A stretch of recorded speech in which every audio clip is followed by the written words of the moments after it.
हाय दोस्तों, मैं अनिल आप सभी को विज्ञान भौतिकी से VVI objective questions and answers कराऊंगा जो विद्युत चैप्टर से होगा या विद्युत धारा से होगा, है ना। आइए देखते हैं। पहला प्रश्न है कूलम्ब विद्युत आवेश।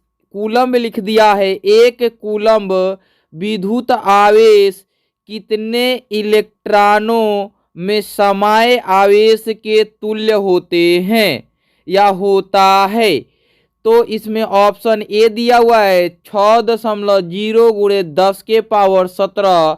बी में दिया है 6.25 गुणे 10 के पावर 18। ऑप्शन सी में दिया हुआ है 1.6 गुणे 10 के पावर 19। ऑप्शन डी में दिया हुआ है 1.6 गुणे 10 के पावर -19। तो इसमें जानते हैं आप गलती क्या करेंगे ये कि पूछ देगा कि एक इलेक्ट्रॉन का मान कितना होता है, तो 1.6 गुणे 10 के पावर -19 कूलम्ब होता है। और ये पूछा क्या है ये समझिए। ये लिखा हुआ है कूलम्ब विद्युत आवेश कितने इलेक्ट्रॉनों में समाये होते हैं, मतलब कितना इलेक्ट्रॉन होगा एक कूलम्ब आवेश में, है ना। तो एक इलेक्ट्रॉन पर कितना आवेश होता है 1.6 गुणे 10 के पावर -19 कूलम्ब।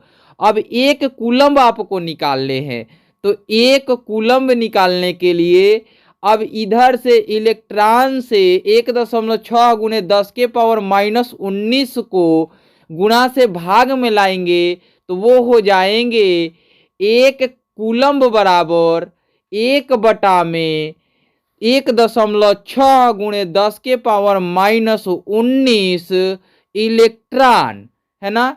इस प्रकार से अब 10 एक बाहर निकालेंगे और बाकी -18 लिखेंगे और -1 को ऊपर ले जाएंगे तो +1 हो जाएंगे, अर्थात 10 बटा में 1.6 गुणे 10 के पावर -18 हो जाएंगे। और इस प्रकार से आप भाग लगाएंगे तो 6 बार में जाएंगे, क्योंकि डेसिमल हटाएंगे तो ऊपर 100 हो जाएंगे और फिर 16 छक 96 और दशमलव देंगे, फिर कितना बच गया 4। 16 दूना का 32 कितना हुआ, 16 दूना का 32 कितना बच गया, फिर से 8, फिर 16 पंचे 80, 6.25 हो गया। और नीचे भाग में है 18 तो माइनस है और ऊपर ले जाएंगे तो प्लस हो जाएगा, तो 6.25 गुणे 10 के पावर 18 इलेक्ट्रॉन होंगे, है ना। कितना होंगे 6.25 गुणे 10 के पावर 18 इलेक्ट्रॉन, इसलिए ऑप्शन बी इसका सही हो जाएगा। प्रश्न संख्या 2 है एक एमीटर का परिसर यानी रेंज 0.3 एम्पियर है और इस एमीटर के स्केल पर डिवीजनों की संख्या अर्थात कि खंडों की संख्या, भागों की संख्या 30 है। तो उस एमीटर का अल्पमापांक अर्थात लीस्ट काउंट है। ऑप्शन ए है 100 एम्पियर, ऑप्शन बी है 10 एम्पियर, ऑप्शन सी है 0.1 एम्पियर, ऑप्शन डी है 0.01 एम्पियर। अब देखिए कि 0.3 एम्पियर को 30 भागों में बांटना है, तो यहाँ नीचे से 0 खत्म करेंगे तो 0.03 एम्पियर हो जाएंगे, 3 एकम 3 अर्थात 0.01 एम्पियर हो जाएंगे। ऑप्शन डी इसके सही हो जाएंगे। प्रश्न संख्या 3 है विद्युत आवेश का एसआई मात्रक है। Option A volt, option B ohm, option C ampere, option D coulomb. इसका सही उत्तर ऑप्शन डी कूलम्ब होगा। मैं आपको बताऊं वोल्ट विद्युत विभवांतर का होता है या वोल्टेज का होता है ना। ओम किसका एसआई मात्रक है, प्रतिरोध का एसआई मात्रक ओम है। विद्युत धारा का एसआई मात्रक एम्पियर होता है, ऐसा आधारी मात्रक में हम पढ़ चुके हैं पहले ही। इसका ऑप्शन डी सही होगा। संख्या 4 है, अति भारण के समय विद्युत परिपथ में विद्युत धारा का मान। ऑप्शन ए बहुत कम हो जाता है, ऑप्शन बी परिवर्तित नहीं होता है, ऑप्शन सी बहुत अधिक बढ़ जाता है, ऑप्शन डी इनमें से कोई नहीं।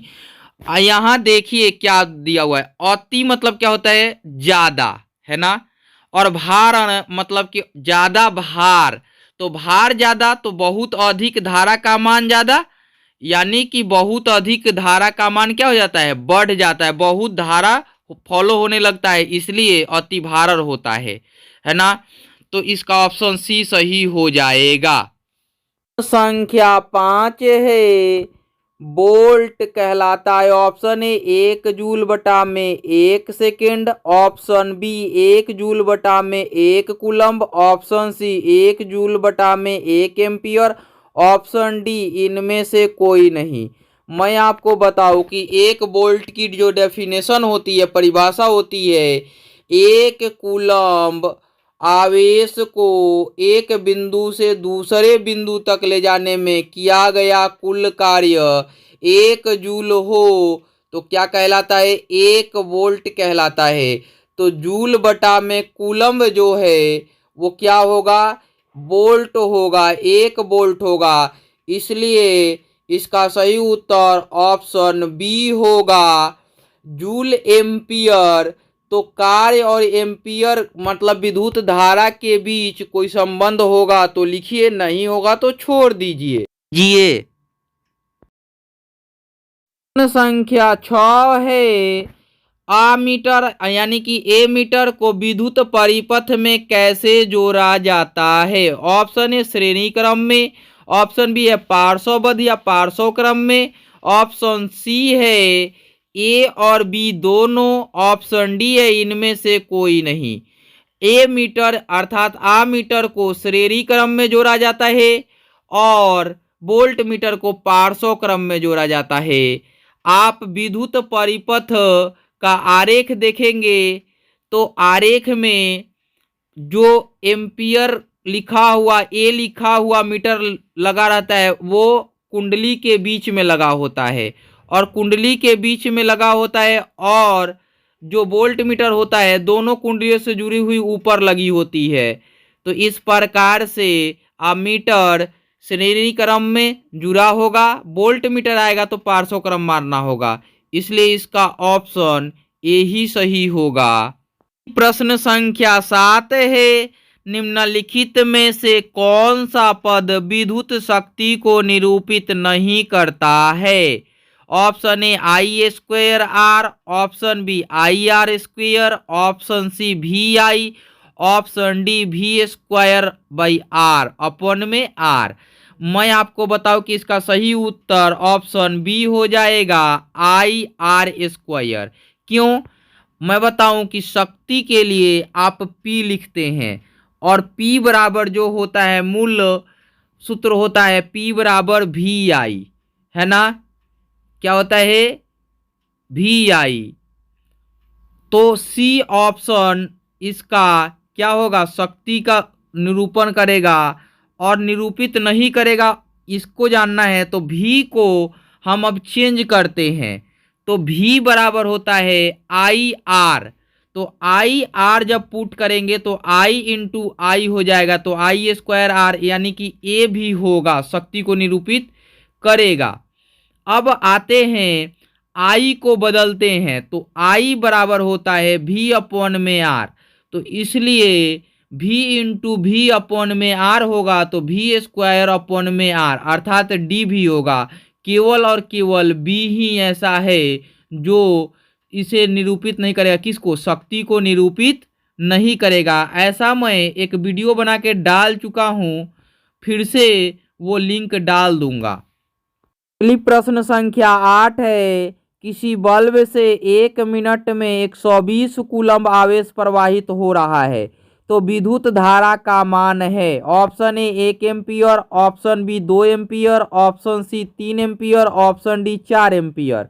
तो इसके लिए मैं बताऊँ Q बराबर IT। Q यानी कि कूलम्ब को दर्शाता है, आवेश को दर्शाता है, और I यानी विद्युत धारा को दर्शाता है, और T यानी समय को दर्शाता है। तो Q बराबर IT होता है। क्या होता है? Q बराबर IT।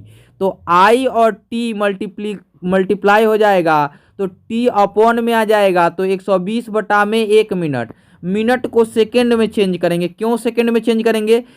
क्योंकि कूलम्ब जो है वो एसआई मात्रक है, तो आधारी मात्रक में एसआई मात्रक समय का जो होता है वो होता है सेकंड।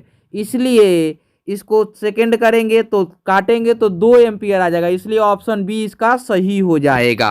9 नंबर प्रश्न है, किस उपकरण में धन यानी प्लस और ऋण यानी माइनस का चिन्ह नहीं होता है? Option A ammeter, option B है वोल्ट मीटर, ऑप्शन सी है कुंडली में, ऑप्शन डी है सेल में। तो मैं आपको बताऊं इसका सही उत्तर होगा कुंडली में। संख्या 10 है, लघु पथन के समय परिपथ में विद्युत धारा का मान होगा। तो अभी मैंने बताया अति भारण है ना। अति भारण मतलब कि अति भारण या लघु पथन। लघु पथन मतलब कि छत विक्षत हो जाना, तार का भंगुर हो जाना, है ना। तो इसमें अति भारण जब होगा तभी क्या होगा? लघु पथन होगा। तो लघु पथन कब होगा? जब धारा का मान अधिक हो जाएगा, अर्थात ऑप्शन ए इसका सही होगा। 3 एम्पियर दिया हुआ है तो इससे हमें कोई लेना देना नहीं रखना चाहिए। 4 एम्पियर दिया हुआ है तो ये इससे लेना देना। अब धारा का मान उसके ऊपर डिपेंड करेगा, उसमें तो लगी कुंडली के ऊपर डिपेंड करेगा कितना धारा प्रवाहित हो रहा है ना। बहुत कम और बहुत अधिक, इन 2 ही ऑप्शन से हमें मतलब होने चाहिए, है ना। तो इसमें क्या ऑप्शन सही होगा? बहुत अधिक हो जाता है। क्या हो जाता है? बहुत अधिक हो जाता है। 11 नंबर प्रश्न है, किसी बल्ब से 220 वोल्ट पर 2 एम्पियर की धारा प्रवाहित होती है तो फिलामेंट का प्रतिरोध होगा। तो मैं आपको बताऊं कि इसको ज्ञात करने के लिए फार्मूला याद रखिएगा, वोल्ट, एम्पियर और प्रतिरोध, ये तीनों का कॉम्बिनेशन, अर्थात कि क्या होता है? V बराबर IR होता है। तो I और R का क्या है? गुणनफल V होता है। तो यहाँ पे भाग में चला जाएगा तो 220 को 2 से काटेंगे तो क्या हो जाएगा? ये हो जाएगा 110। और 1 वोल्ट मतलब विभवांतर उत्पन्न करने के लिए 1 एम्पियर की धारा उत्पन्न करनी पड़े, है ना, तो प्रवाहित करनी पड़े तो क्या होगा? वो 1 ओम कहलाएगा। ओम की परिभाषा भी मैंने बता दिया कि 1 वोल्ट की विभवांतर उत्पन्न करने के लिए 1 एम्पियर की धारा प्रवाहित करना पड़े तो क्या कहलाएगा? 1 ओम कहलाएगा। इस प्रकार से 110 ओम हो जाएगा। 2 से काटेंगे तो 110 आएगा। तो 110 ओम ऑप्शन बी इसका सही हो जाएगा। अगला प्रश्न है 12 नंबर, R ओम प्रतिरोध वाले N प्रतिरोधों को समानांतर क्रम में, है ना। समानांतर मतलब एक के नीचे दूसरा, दूसरे के नीचे तीसरा, ऐसे क्रम में जोड़ने पर तुल्य प्रतिरोध होगा। तो मैं बताऊं कि समानांतर क्रम या समांतर क्रम में जोड़ने पर N अपॉन में R होता है, और श्रेणी क्रम में जोड़ने पर NR होता है ना। NR जो होता है वो श्रेणी क्रम में जोड़ने पर होता है, और समानांतर क्रम में जोड़ने पर क्या होता है? N अपॉन में R होता है। तो इस प्रकार से इसका सही उत्तर ऑप्शन बी हो जाएगा। अगला 13 नंबर प्रश्न है, शुष्क सेल में धन इलेक्ट्रोड किससे बना होता है? ऑप्शन ए है कॉपर का, ऑप्शन बी है जास्ता का, ऑप्शन सी है कार्बन का, ऑप्शन डी है लोहा का। इसका सही उत्तर होगा ऑप्शन सी कार्बन का। धन इलेक्ट्रोड किसका बना होता है? कार्बन का बना होता है। ऑप्शन सी इसका सही हो जाएगा। अगला प्रश्न 14 नंबर है, 1 वोल्ट कहलाता है 1 जूल बटा में 1 सेकेंड। ऑप्शन बी है 1 जूल बटा में 1 कूलम्ब, ऑप्शन सी है 1 जूल बटा में 1 एम्पियर, ऑप्शन डी है इनमें से कोई नहीं। इसका सही उत्तर ऑप्शन बी होगा। क्योंकि एक कूलम्ब आवेश को एक बिंदु से दूसरे बिंदु तक ले जाने में किया गया कुल कार्य 1 जूल हो तो उसे 1 वोल्ट कहा जाता है। इसलिए ऑप्शन बी इसका सही होगा। प्रश्न संख्या 15 है, विभवांतर मापने वाले यंत्र को कहा जाता है। आमीटर ये विद्युत धारा को मापता है ना। वोल्ट मीटर ये विभवांतर को मापता है। गैल्वेनोमीटर ये क्या करता है, धारा मापी होता है, धारा को मापता है। धारा ये करंट को तत्क्षणिक समय में मतलब कम समय में माप देता है। और इनमें से कोई नहीं, तो इसका सही उत्तर ऑप्शन बी हो जाएगा, वोल्ट मीटर, है ना। अगला प्रश्न 16 है, किसी कुंडली का प्रतिरोध ज्ञात करने का सूत्र है। ये V बराबर IR को कैलकुलेट कीजिए तो आएगा R बराबर V अपॉन में I। इसलिए देखिए ऑप्शन ए में दिया हुआ है R बराबर VI, तो होगा नहीं, V बराबर IR होता है तो ये होगा नहीं। बी में V बराबर IR यानी कि I नीचे जाएगा तो R बराबर VI हो जाएगा, ये होगा ऑप्शन बी इसका सही है। अब ऑप्शन सी R बराबर I अपॉन में V बराबर IR होता है तो R कैसे समानुपाती होगा, किससे, I से, और व्युत्क्रमानुपाती V से, है ना। तो ये तो पॉसिबल नहीं है कि I बराबर VR, ऐसा पॉसिबल नहीं है। और माइनस का कोई औचित्य बनता ही नहीं है, कोई तर्क बनता ही नहीं है। ऑप्शन बी ही इसका सही होगा। प्रश्न संख्या 17 है, बिजली के फ्यूज का तार बना होता है। ऑप्शन ए टीन का, ऑप्शन बी तांबे का, ऑप्शन सी तांबे और टीन दोनों का, ऑप्शन डी इनमें से कोई नहीं। तो मैं आपको बताऊं कि इसका सही उत्तर तांबे और टीन के मिश्र धातु क्या होते हैं, फ्यूज तार में लगे होते हैं। तांबे और टीन के मिश्र धातु क्या होते हैं, कांसा होते हैं, है ना। कांसा लगाए जाते हैं, है ना। और क्या होते हैं तांबे और टीन के मिश्र धातु, आप देखेंगे पीछे वीडियो में मैंने पढ़ाया है कि तांबा और टीन का एक और मिश्र धातु होता है जिसमें 67 और 33 का मिश्रण होता है। 67 और 33 का मिश्रण होता है। क्या नाम है, आप खुद इसके कमेंट बॉक्स में डालेंगे, ठीक है ना। मैंने केमिस्ट्री में पढ़ाया है 2 अंकीय प्रश्नोत्तर करके। प्रश्न संख्या 18 है, बल्ब के तंतुओं को बनाने में टंगस्टन का उपयोग क्यों किया जाता है। ऑप्शन ए क्योंकि इसका गलनांक 3380 डिग्री सेल्सियस है। बी क्योंकि यह निम्न ताप पर पिघलता है। ऑप्शन सी है क्योंकि इसका गलनांक 100 डिग्री सेल्सियस से 200 डिग्री सेल्सियस के बीच है। ऑप्शन डी है क्योंकि इसका गलनांक 3000 डिग्री सेल्सियस है। मैं आपको बताऊं कि इसका ऑथेंटिक गलनांक 3380 डिग्री सेल्सियस सही मारिए। 3000 प्लस इसके क्या होते हैं, गलनांक होते हैं। ये ऐसा कंफ्यूजन क्रिएट करने के लिए ऑप्शन ए और ऑप्शन डी में ऐसा दिया हुआ है।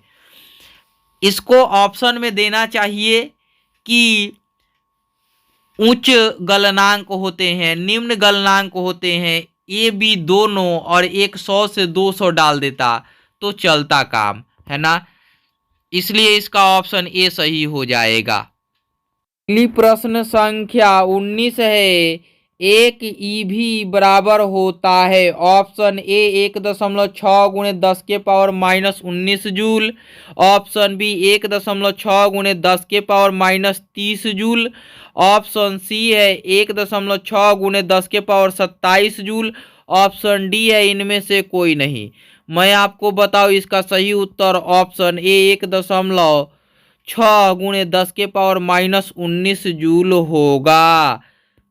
अगली प्रश्न संख्या 20 है, 1 मिली एम्पियर बराबर कितना होता है? ऑप्शन ए है 10⁻³ एम्पियर, ऑप्शन बी है 10⁻² एम्पियर, ऑप्शन सी है 10⁻11 एम्पियर, ऑप्शन डी है 10⁻9 एम्पियर। मैं आपको बताऊं कि मिली सेंटी डेसीमीटर यानी कि milli ampere, centi ampere, deci ampere, ampere अर्थात कि तीसरे खंड में 1/3 सुनना अर्थात कि उतने से भाग देना पड़ेगा, ऊपर जाना है, नीचे से ऊपर की ओर जाना है तो 10 एक बार में 10⁻³ हो जाएंगे। क्यों? 1000 बराबर 10⁻³ और इससे भाग देंगे तो ऊपर जाके माइनस हो जाएंगे, इसलिए ऑप्शन ए इसका सही हो जाएगा। 10⁻³ एम्पियर बराबर 1 मिली एम्पियर होता है। 21 नंबर प्रश्न है, 1 माइक्रो एम्पियर कितना है? माइक्रो का मीनिंग होता है 10⁻⁻6 है ना। तो इसमें डायरेक्ट लिखिए कि 10⁻⁻6 किसमें है? डी ऑप्शन में है, इसलिए ऑप्शन डी इसका सही हो जाएगा 10⁻⁻6 एम्पियर। 1 माइक्रो का मीनिंग होता है 10⁻⁻6 है ना। प्रश्न संख्या 22 है, चालक में इलेक्ट्रॉन तभी गमन कर सकता है जब चालक के अनुदिश मतलब चालक के सापेक्ष, चालक जिस तरफ से होगा उस सापेक्ष। ऑप्शन ए विद्युत दाब में कोई अंतर नहीं होता है, ऑप्शन बी विद्युत दाब में अंतर होता है, ऑप्शन सी विद्युत दाब सभी स्थानों पर समान होते हैं। समान होंगे तो कोई अंतर भी नहीं होगा, है ना। तो ऑप्शन ए ऑप्शन सी एक ही तरह के हैं। विद्युत दाब का कोई महत्व नहीं है। अब ये कह रहा है कि इसका कोई मायने ही नहीं रखता है कि ये इलेक्ट्रॉन के गमन में कुछ करे। तो इसमें कहता है कि विद्युत के दाब में जब अंतर होगा तभी। आप हमेशा जानते हैं कि परासरण और विसरण भी पढ़ेंगे तो उसमें भी निम्न सीमा के तरफ क्या आता है? उच्च सीमा से आती है। हाई कंसंट्रेशन से लो कंसंट्रेशन की ओर फॉलो होता है। आप वो भी पढ़े होंगे जाइलम और फ्लोएम के बारे में, तो उसमें भी ऐसा ही पढ़े होंगे।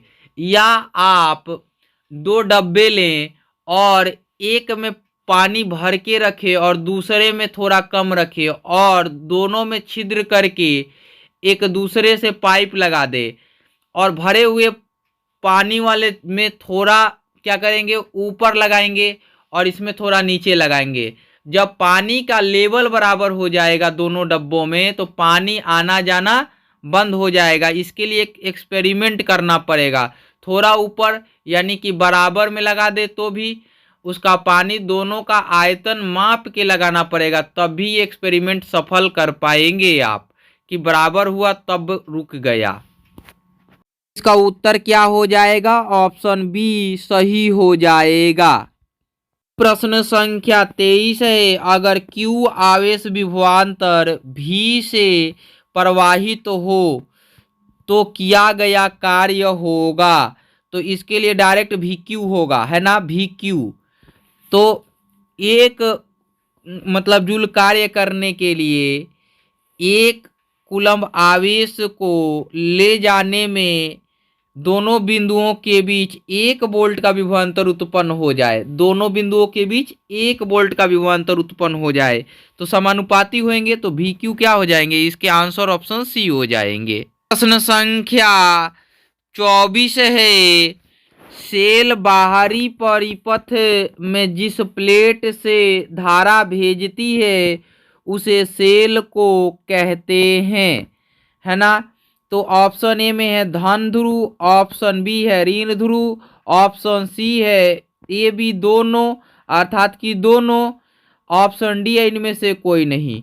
तो इसमें सही उत्तर ऑप्शन ए हो जाएगा, धन ध्रुव होगा।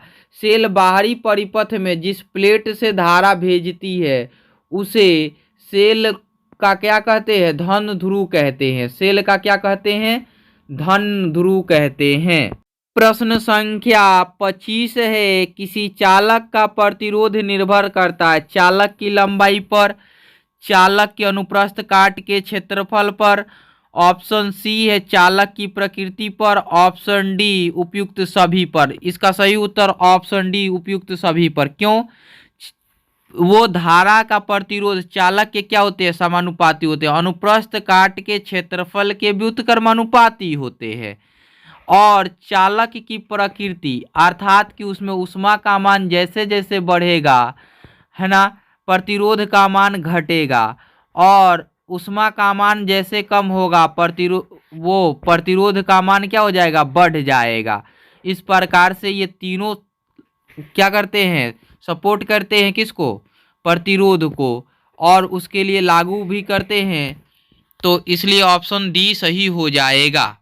प्रश्न संख्या 26 है, किसी अस्थायी विद्युत धारा I द्वारा समय t में उत्पन्न ऊष्मा की मात्रा क्या है? यदि ऊष्मा यानी कि ऊष्मा H बराबर VT, ऑप्शन बी H बराबर I square RT, option C H बराबर VI अपॉन में T, ऑप्शन डी H बराबर VT अपॉन में I। मैं आपको बताऊं कि इसमें सही उत्तर ऑप्शन बी होगा। क्यों होगा? कि इसमें धारा के वर्ग के समानुपाती और प्रतिरोध के समानुपाती, मतलब कि जितना प्रतिरोध उतनी ऊष्मा, जितना ज़्यादा धारा का घर्षण होगा उतनी ऊष्मा बढ़ेगी, और जितना ज़्यादा समय लेगा उतनी क्या होगी? ऊष्मा बढ़ेगी। तो ये धारा समानुपाती हैं वर्ग, और प्रतिरोध समानुपाती हैं, और समय भी समानुपाती हैं, इसलिए I स्क्वायर RT हो जाएंगे। प्रश्न संख्या 27 है, एकांक समय में विद्युत आवेश के परिमाण के प्रवाह को क्या कहा जाता है? ये इकाई समय में विद्युत आवेश प्रवाहित हो रहा है, मतलब QIT ऐसा दिया हुआ है। तो ये विद्युत धारा हो जाएगा I बराबर Q अपॉन में T। क्यों? एकांक समय में, मतलब कि ये कह रहा है कि एक इकाई समय लगे और क्या हो? आवेश का परिमाण प्रवाहित हो, तो उसे क्या कहेंगे? विद्युत धारा कहेंगे। ऑप्शन सी सही हो जाएगा इसका। संख्या 28 है, जिन पदार्थों पर विद्युत मुक्त रूप से प्रवाहित हो सकती है उन्हें कहते हैं। यहाँ लिखना चाहिए था जिन पदार्थों से होकर विद्युत मुक्त रूप से प्रवाहित हो सकती है उन्हें कहते हैं। ऑप्शन ए अर्ध विद्युत चालक, ऑप्शन बी विद्युत रोधी, ऑप्शन सी विद्युत चालक, ऑप्शन डी इनमें से कोई नहीं। इसका सही उत्तर होगा ऑप्शन सी विद्युत चालक। प्रश्न संख्या 28 के बाद 29 है, जिन पदार्थों से विद्युत प्रवाह आसानी से नहीं होती है उसे कहते हैं। ऑप्शन ए विद्युत रोधी, ऑप्शन बी विद्युत चालक, ऑप्शन सी ए और बी दोनों, ऑप्शन डी इनमें से कोई नहीं। इसका सही उत्तर होगा ऑप्शन ए विद्युत रोधी, है ना। क्यों? जो धारा का विरोध करते हैं उन्हें विद्युत रोधी कहते हैं, है ना। प्रश्न संख्या 30 है, विद्युत प्रवाह की दिशा मानी जाती है ऋण टर्मिनल से धन टर्मिनल की ओर, ऑप्शन बी है धन टर्मिनल से ऋण टर्मिनल की ओर, ऑप्शन सी है किसी भी दिशा में, ऑप्शन डी है इनमें से कोई नहीं। मैं आपको बताऊं इसका सही उत्तर धन टर्मिनल से ऋण टर्मिनल की ओर। मैंने अभी बताया था कि फॉलो किधर से होता है? उच्चतम से निम्नतम की ओर, मतलब कि जिसमें त्याग करने की क्षमता होगी, देने की क्षमता होगी, वही देंगे। इसलिए ऑप्शन बी इसके सही हो जाएंगे, धन टर्मिनल से ऋण टर्मिनल की ओर।